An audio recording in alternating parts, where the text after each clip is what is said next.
Hi, so this is my video about how to get the post-processing stack version 2 into Unity 2018.3 and beyond until they redo the post-processing stack. So the first things first is we need to go to Window and then Package Manager, and then under All Packages we can see the post-processing stack 2.1.5 here and install.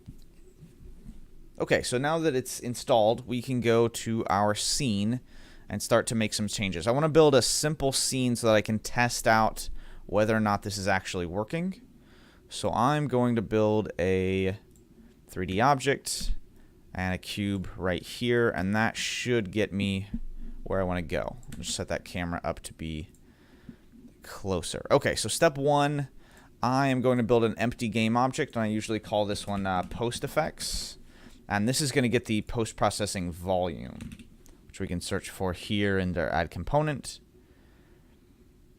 And post-processing volume. And if you've got a small area, the quickest way to do this is you're only going to have one set of post-processing things. So you just make it global. And then you need to create a new post-processing profile. And so you just hit new here. And this is going to be the things that we add, like I could add in a vignette here. So I'm just going to turn the intensity up. We should see the effects of this in just a moment. The second component of the post-processing stack is on the main camera or the first-person camera, whatever camera you're using. We're going to go to the add component for the main camera, go to post-processing layer, and we are going to set the layer to post-processing.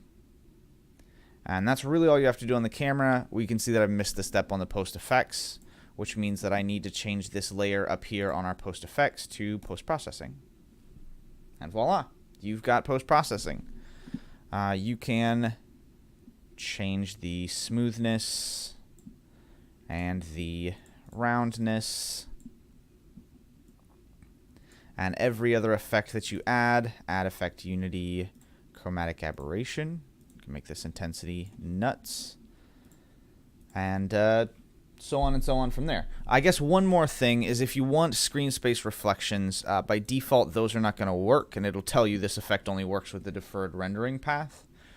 You can go into edit, project settings, and I believe it's quality. No, it's graphics, and you can change the deferred renderer